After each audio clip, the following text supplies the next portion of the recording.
தங்கமையில் மீனா கிட்ட சரவணனும் இனி அந்த குடும்பமும் வேண்டான்ற நிலைமைக்கு முடிவெடுக்கவும் செஞ்சுட்டாங்க.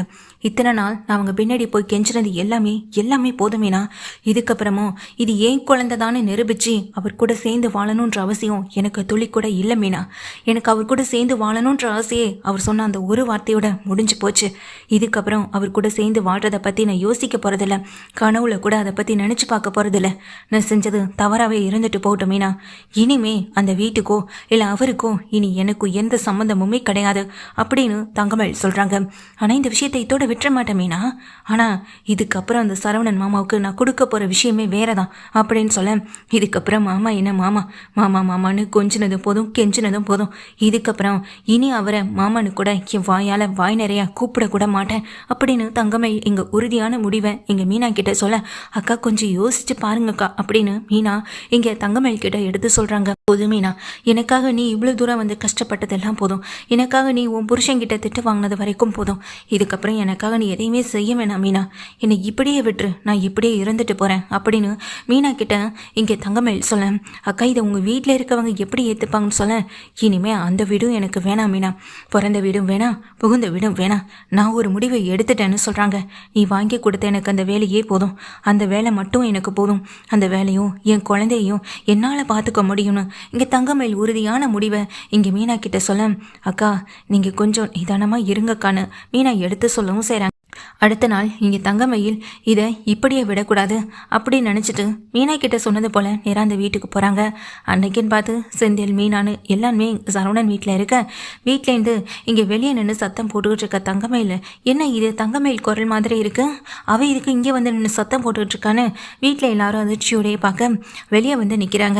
அப்போ நீ கொடுத்த விஷயத்த நான் உனக்கு திருப்பி கொடுக்கணும் இல்லையா, அதுக்காக தான் வந்தேன்னு எங்கள் தங்கமயில் சொல்ல, என்னடி எதுக்கடி இப்படி வீட்டு வாசல்னு இப்படி 7 ஊர் காதில் உழுவுற மாதிரி சத்தம் போட்டுட்டு இருக்கேன். உனக்கெல்லாம் நாங்கள் நிம்மதியாக இருக்கதே பிடிக்கலையா? தினம் ஏதாவது ஒரு பிரச்சனையை கொண்டு வந்துகிட்டே இருக்கணுமா? அதான் கோர்ட்டில் கேஸ் போயிட்டுருக்கல, இனி அங்கே பார்த்துக்கலாம். அங்கே கூட உன் முகத்தை பார்க்க எனக்கு பிடிக்கவே இல்லைன்னு சொல்ல, போதும் நிறுத்துங்க அப்படின்னு இங்கே தங்கமயில் கையை நீட்டி எல்லாம் முன்னாடி சத்தம் போட, என்ன இங்கே வந்து எதுக்காக சத்தம் போட்டுட்டு இருக்கீங்க? ஏற்கனவே மீனாவை உங்கள் பக்கம் இழுத்தது பார்த்தாதுன்னு திரும்பவும் இந்த வீட்டில் இருக்க எல்லாருமே உங்கள் பக்கம் இழுக்கணும், அதுக்காக ஏதாவது ட்ராமா போட வந்திருக்கீங்களான்னு அங்கே செந்தில் சொல்ல, தம்பி நான் உங்ககிட்டையும் பேசலை, நான் யார்கிட்டையும் பேச விரும்பலை. என் கழுத்தில் தாலி கட்டினார்ல அந்த மனுஷங்கிட்ட தான் நான் பேச வந்திருக்கேன்னு சொல்ல, இதை கேட்டுட்டு பாண்டியனும் அது இந்த போக சரவணனும், என்ன இப்போ என்ன பேசணும் என்கிட்ட, அதான் நேற்று பேச வேண்டியதெல்லாம் பேசியாச்சலன்னு சொல்ல, டேய் சரவணா என்னடா சொல்கிறேன்னு அங்கே நின்றுகிட்டு இருக்க அவங்க அம்மா கேட்குறாங்க கோமதியும். அதுக்கு சரவணனும், ஆமாம்மா திரும்பவும் இவன் என்கிட்ட வந்து போய் பித்தலாட்டோ இது எல்லாத்தையும் பண்ணி இந்த வீட்டுக்குள்ளே வரத்துக்கு ஏதாவது முயற்சி பண்ணிட்டு இருக்கான். அதான் எல்லாம் தெரிஞ்சு நானும் அவ்வளோ நல்லா கொடுத்து கட்டினேன். இப்போ இதுக்கு இங்கே வந்து ட்ராமா பண்ணுற? என்கிட்ட போட்ட ட்ராமாவை எங்கள் வீட்டில் இருக்கவங்க கிட்ட போடணும். நீ என்ன ட்ராமா போட்டாலும் இந்த வீட்டுக்கு வரவே முடியாதுன்னு சொல்ல, இனி ட்ராமா போடணுன்ற அவசியம் இல்லை, எனக்கு ட்ராமா போடவும் வராது. முக்கியமாக அதுவும் இந்த வீட்டுக்கு வந்து வாழணுன்ற எண்ணம் எனக்கு இப்போ துளி கூட இல்லைன்னு சொல்ல, அத்தனை பேர் முகத்துலையும் அதிர்ச்சி ஆச்சரியம் கலந்த கலவையானு இங்கே தங்கமேல பார்க்குறாங்க. தங்கமேல் கேட்குறாங்க, என்ன சொன்ன நேற்று நீ என்ன சொன்ன? இது உன் குழந்தை இல்லையா? என் வயிற்றில் வளர்கிற குழந்தைக்கு நீ அப்பா இல்லை, வேறு எவனோ ஒருத்தன் தான் இந்த குழந்தைக்கு அப்பான்னு சொன்னல, இதை நான் என்றைக்குமே மறக்க மாட்டேன்னு இங்கே தங்கமேல் சரவணனை பார்த்து கேட்குறாங்க. இந்த வார்த்தையை சொல்ல உங்களுக்கு ஒரு நிமிஷம் கூட ஆகலை, ஆனால் ஒரு பொண்ணா என்னுடைய மொத்த வாழ்க்கையையும் என்னுடைய நேர்மையையும் ஒரு நொடியில் சுக்குநூறாக்கிட்டீங்க. நான் பொய் சொன்னதா இல்லைன்னு சொல்லலாம், அந்த பொய்க்கு 1000 தடவை உங்கள் காலில் விழுவாத குறைய நான் மன்னிப்பு கேட்டுட்டேன். மன்னிப்பு கேட்குறத மனுஷனா, மன்னிக்கிறவங்க பெரிய மனுஷன் சொல்வாங்க. ஆனால் அது எதையுமே உங்ககிட்ட என்றைக்குமே எதிர்பார்க்க முடியாது. நான் சுமக்கிறது வெறும் சதையில்லை, உங்களை நம்பி என்னுடைய வாழ்க்கையை தந்த என்னுடைய அன்போட அடையாளத்தை தான். சந்தேகம் ஒரு மனுஷனை எந்த அளவுக்கு கீழ்த்தரமாக யோசிக்க வச்சுதுன்னு இப்போதானே எனக்கு புரியுது. என் மேலே உங்களுக்கு எந்த நம்பிக்கையுமே இல்லாமல் போயிருக்கலாம், ஆனால் நான் கும்பிட்ற தெய்வத்துக்கு தெரியும் அப்படின்னு என்னை பற்றின உண்மை உங்களுக்கு தெரிகிற அன்னைக்கு நீங்கள் ரொம்ப கதறி அழுவீங்க. ஆனால் அன்னைக்கு உங்கள் கண்ணீரை துடைக்கிறதுக்கு கூட இந்த தங்கமயில் உயிரோடு இருந்தாலுமே உங்கள் நிழலாக கூட என்றைக்குமே இருக்கவே மாட்டான். பொய் சொன்னதுக்கு தண்டனைன்றது எனக்கு கிடச்சிருச்சு. என் வாழ்க்கையையும் என்னையையும் என் நேர்மையும் என்னுடைய ஒழுக்கத்தையும் சந்தேகப்பட்ட உங்களுக்கு வாழ்நாள் முழுக்க கொடுக்க போகிற தண்டனை என்னுடைய குழந்தை மட்டுமே அப்படின்னு தங்கமயில் திரும்பவும் அந்த வீட்டில் இருக்க எல்லாரையும் எதிர்பார்த்து பேசவும் செய்ய, சரவணா என்னடா பேசுறா இவன், என்னென்னமோ பேசிக்கிட்டு இருக்கா அப்படின்னு சொல்ல, அதான் சொன்னலம்மா திரும்பவும் இங்கே கர்ப்பமா இருக்குன்னு சொல்லி பிளான் போட்டா. அதான் இவளுக்கும் இந்த குழந்தைக்கும் எனக்கும் எந்த சம்மந்தமும் இல்லைன்னு சொல்லி நேற்று கோவிலில் வச்சு முடிவெடுத்து பேசிட்டு வந்தேன். இப்போ அதை சொல்லிட்டு போகலான்னு தான் இப்போ இவ இங்கே வந்திருக்கான்னு சொல்லி இங்கே சரவணன் தங்கமயிலை பார்க்க, ஆமாம் இதை சொல்லிட்டு போகலான்னு தான் வந்தேன். இனி என் மனசுலையும் சரி என் வாழ்க்கையிலையும் சரி உங்களுக்கு என்னைக்கும் எந்த இடமும் இருக்க போறதில்லைன்னு தங்கமயில் உறுதியான இந்த முடிவை எடுக்கவும் செய்கிறாங்க. என் குழந்தைக்கு தகப்பன் யாருன்ற ஒரு விஷயத்தை வந்துட்டு நான் யாருக்கும் நிரூபிக்கணுன்ற அவசியம் இல்லை. ஏன்னா இந்த குழந்தை என்னோடது, ஏன் ரத்தம் என்னுடைய உயிர். உங்களுக்கு தெரிகிற அன்னைக்கு நீங்கள் கதறி அழுவீங்கல்ல, ஒரு தகப்பனா இதை ஏற்றுக்க உங்களுக்கு துப்பு இல்லைன்னா போயிட்டே இருங்க. இந்த உலகத்தில் ஒரு குழந்தைய வளர்க்க ஆம்பளத்தோட தான் வேணும்னு அவசியம் இல்லையே. இனிமேல் இந்த குழந்தைக்கு ஒரு அம்மாவாகவும் ஒரு அப்பாவாகவும் எல்லாமாவும் நான் இருக்க செய்வேன். இப்போவே சொல்லிட்டேன், இனிமேல் இந்த உறவில் ஒட்ட வைக்க எதுவுமே இல்லை. ஒரு பொண்ணோட மௌனம் பலவீனம்னு நினச்சிட்டிங்கல்ல, அது அடுத்தவங்க மேலே வச்சுருந்த ஒரு மரியாதை தான். அந்த மரியாதையை நீங்களே இப்போ குழி தோண்டி புதைச்சிட்டிங்க. இனிமே உங்கள் முகத்தில் முழிக்கவே மாட்டேன். ஆனால் ஒன்று, உங்கள் ரத்தம் என் வயிற்றில் வளருதுங்கிற ஒரு உண்மையான ஒரு காலத்தை உங்களுக்கு ஒரு நாள் சவுக்காலம் அடித்த மாதிரி புரிய வைக்கும். இந்த வயிற்றில் வளர குழந்தை என்ன பாவம் பண்ணுச்சு, நானும் என்ன பாவம் பண்ணேன். ஆனால் அதுக்குள்ளே அந்த பிஞ்சு மேலே இவ்வளோ அசிங்கமான பழியை போட்டுட்டீங்களே. சுமக்கிறது உங்கள் ரத்தம்னு ஏன் மனசாட்சிக்கு தெரியும். ஆனால் இது ஏன் குழந்தை இல்லைன்னு நீங்கள் சொன்ன அந்த நிமிஷமே அந்த உயிருக்கும் உங்களுக்குமான உறவு செத்து போச்சு. இனி இந்த கருவுக்கு நீங்கள் வெறும் ஒரு அந்நியன் மாதிரி தான். அப்பாவா என்றைக்குமே நீங்கள் இருக்க முடியாது. பண்ணா பறந்தா எல்லாத்தையும் சகிச்சுட்டு இருக்கணும்னு நினைக்கிறீங்களா? ஆமாம், என்னோட கற்பத்தை ஏழை போடுறதுக்கு முதல்ல நீங்கள் யார்? உங்களுக்கு யார் அந்த அதிகாரத்தை கொடுத்தது? ஒரு பொண்ணு அமைதியாகவே நான் ஏதாவது ஒரு தப்பு பண்ணிட்டேன்னு அமைதியாகவே கடந்து போயிட்டு இருந்தா அதுக்கு பேர் அவள் பயந்து போயிட்டுருக்கான்னு அர்த்தமா? அது அவளுடைய குணம்.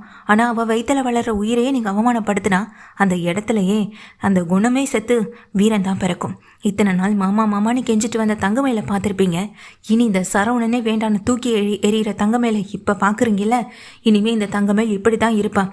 என்னுடைய வாழ்க்கைக்காகவும் என் குழந்தைக்காகவும் சுயமரியாதையை விட்டுட்டு இனி மாமா மாமான்னு கெஞ்சிக்கிட்டு என் வாழ்க்கைக்காக வாழ்க்கை பிச்சை போடுங்கன்னு கேட்டு உங்கள் வீட்டு வாசல் முன்னாடியோ உங்கள் கடை முன்னாடியோ இனி என்றைக்குமே உங்களை கேட்டு நான் தொந்தரவு செய்யவே மாட்டேன். எனக்கு குழந்தையும் பிறக்கும். நல்லபடியாக என் குழந்தை இந்த உலகத்துக்கு வந்து சேருவான். அவனோட கண்ணும் அவனுடைய சிரிப்பும் உங்களை அடையாளம் காட்டும்ல. அன்னைக்கு உங்கள் ரத்தம் உங்கள் கண்ணு முன்னாடி நிற்கும் போது அதை அள்ளி அணைக்க நீங்கள் ஆசைப்படுவீங்க, தூக்கி ஓடி வரவும் செய்வீங்க. ஆனால் அப்போ இந்த தங்கமயில் குறுக்க வந்து நிற்பேன். இது உங்கள் ரத்தமாக இருக்கலாம், ஆனால் இந்த தாயோட மானத்தை சிதைச்ச ஒருத்தனுக்கு இந்த தகப்பன்ற தகுதி கிடையவே கிடையாதுன்னு சொல்லி உங்கள் முகத்திலேயே நான் கதவை சாத்துவேன். ஒரு புருஷனா நான் நினச்ச என் உயிரா என் கையை பிடிச்சி தாங்குவீங்கன்னு பார்த்தேன். ஆனால் என் கழுத்தையே நெரிக்க பார்க்குறீங்களே. இந்த உலகம் ஒரு பொண்ணு தப்பு பண்ணிட்டான், அந்த பொண்ணை எப்படி வேணாலும் பேசும்.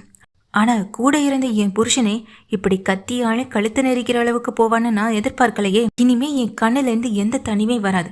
இனி நான் எதுக்காகவும் அழமாட்டேன், உங்களுக்காகவும் அழமாட்டேன், நீ யாருக்காகவும் அழமாட்டேன். கண்டிப்பாக நான் ஜெயிப்பேன். என் குழந்தை இந்த உலகத்தில் தலை நிமிர்ந்து நான் வாழ வைப்பேன். அன்னைக்கு நீங்கள் இது என் வாரிசுன்னு பெருமையை சொல்லிட்டு வரவும் கூடாது. ஏன்னா அன்னைக்கு உங்களுக்காக அழறதுக்கு இந்த தங்கமயில் கிட்ட ஒரு சொட்டு கண்ணீர் கூட இருக்காது. ஏன்னா இப்போ வரைக்கும் உங்களுக்காக நான் அழுததெல்லாம் அழுது தீர்த்து மொத்தமாக முடிச்சிட்டேன். இனி அழுகிறதுக்கு எதுவுமே இல்லை. என் வாழ்க்கையை பார்த்துட்டு நான் போக போகிறேன் அப்படின்னு தங்கமயில் சொல்லிட்டு அந்த இடத்த விட்டு கிளம்பணும்னு நினைக்கும் போது மொத்த பேர் முகத்துலையும் அங்கே வெறும் அதிர்ச்சியும் ஆச்சரியமும் கலந்தபடி நிற்க என்னென்னமோ பேசுகிறாங்களே, இதெல்லாம் உண்மையான்னு சொல்லிட்டு எங்கள் மீனாவை பார்த்து அரசி கேட்க ஆமான்னு எங்கள் மீனாவை தலையாட்டுறாங்க. என்ன இது அப்படின்ற மாதிரி இங்கே செந்திலா இருக்கட்டும் கதிர்ராஜன் எல்லாருமே அதிர்ச்சியோடு நின்றுட்டுருக்காங்க.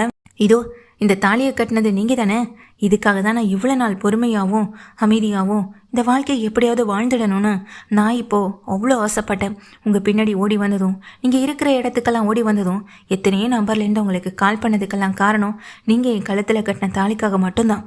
ஆனால் இப்போது அந்த தாலியே எனக்கு தேவையில்லைன்னு தோணுது. இந்த தாலியை விட என் வயிற்றில் வளர்கிற குழந்தைக்காக நான் எடுக்கிற என்னுடைய முடிவு ரொம்ப பெருசு. அதை சிதைக்க உங்களால் என்றைக்குமே முடியவே முடியாது. இந்த வீட்டுக்குள்ளே வந்தப்போ நானும் நிறைய கனவுகளோட ஆசைகளோட வந்தேன். நான் அம்மா அப்பாட்ட சொல்லி அழுதேன், இந்த பொய்யை சொல்ல வேணான்னு. கல்யாணத்துக்கு அப்புறமா அழுதேன், சொல்லிடலான்னு. ஆனால் யாருமே என் பேச்சை கேட்கல. எல்லாரும் அவங்கவுங்க இஷ்டப்பட்ட மாதிரி என்னைய ஒரு கலவை மாதிரியும் ஒரு பொம்மை மாதிரியும் ஆட்டி வைக்கிற மாதிரி தான் இருந்தாங்க. ஆனால் இனி அந்த தங்கமயில் இனி யாருக்காகவும் அப்படி வாழ போகிறதில்ல. எனக்கு இனி இந்த புகுந்த வீடும் வேண்டாம், பிறந்த வீடும் வேண்டாம். எனக்கு என் குழந்தை மட்டுமே போதும். நானும் குழந்தையும் எங்கே வேணாலும் எப்படி வேணாலும் போய் பொழைச்சிப்போம் அப்படின்னு தங்கமயில் பேச, என்னடி ரொம்ப ஓவராக பேசிக்கிட்டு இருக்க, பூனா போகுதேன்னு அமைதியாக நின்றுட்டு இருந்தா ரொம்ப ஓவராக தான் பேசுகிறேன்னு கையை வாங்கும்போது அதை தடுத்து நிறுத்துகிற எங்கள் தங்கமயில் போங்கி பல்லான்னு ஒரு அறையை விடுறாங்க. நேற்று பேசின பேச்சுக்கு பதில் இப்போ உனக்கு கிடைச்சிருச்சுன்னு அந்த அறையை விட்ட எங்கள் தங்கமயிலும் சரவணனை பார்த்து இங்கே கோவமாக திட்டுறது மட்டும் இல்லாமல் தன் கழுத்தில் கிடக்கிற தாலியை தூக்கி அவங்க முகத்தில் வீசவும் செய்கிறாங்க. இனி டிவோர்ஸ் வரைக்கும் போன பிறகு எதுக்கு இந்த தாலியெல்லாம்? இனி நீ எதை பற்றியும் கவலைப்பட வேண்டாம். ஏன்னா அந்த டிவோர்ஸ் உனக்கு ஈஸியாக கிடச்சிரும். நானே உன் முகத்தில் இந்த டிவோர்ஸ் கேஸை தூக்கி வீசுகிறேன். நீ எனக்கு என்ன டிவோர்ஸ் கொடுக்கறது? நானே உனக்கு இந்த டிவோர்ஸ் பத்திரத்தில் கையெழுத்து போட்டு கொடுத்த மாதிரி கோர்ட்லேயும் வந்து நின்று நீ எனக்கு வேண்டான்னு சொல்ல எனக்கு ரொம்ப நேரம் ஆகாது. நீ என்னை வேண்டான்னு சொல்லி அவமதிக்கலாம்னு நினச்சா, ஆனால் நீ பேசின பேச்சுக்கு இப்போ நான் உன்னை அவமதிக்கிறேன். நீ எனக்கு என் வாழ்க்கையில் வேண்டவே வேண்டாம். ஒரு சின்ன பொய். நான் என்னுடைய வாழ்க்கைக்காக சொன்னது, எங்கள் அம்மா அப்பா எனக்காக சொன்னது. ஆனால் எல்லாமே தவறு தான். அதுக்கான மன்னிப்பை உங்கள் காலில் விழுகாத குறைய 1000 தடவைக்கு மேலே நான் கேட்டாலும் அதுக்கான பதில் உங்ககிட்ட இருந்து வரதே எனக்கு தண்டனைன்ற ஒரு விதத்தில் இங்கே பிரித்து வைக்கிறதானே. அதே மாதிரி தான் இந்த தண்டனை உங்களுக்கும் உங்கள் குடும்பத்துக்கும் அப்படின்னு தங்கமயில் அந்த குடும்பத்தில் இருக்க எல்லாருமே பார்த்து பேசவும் செய்கிறாங்க. அம்மாடி ஏமா இப்பெல்லாம் பேசுகிற, நீ இப்பெல்லாம் சாம்பம் இல்லாமான்னு அங்கே அப்பத்தா கேட்க, ஏன் பார்த்தா நீங்களும் ஒரு பொண்ணு தானே, அப்படி இருக்கும்போது என்னுடைய கஷ்டம் என்னன்னு உங்களுக்கு தெரியாதான்னு அங்கே தங்கமயில் திருப்பி கேட்கும்போது அப்பத்தாவில் பேசுகிறதுக்கு வார்த்தைகளே இல்லை.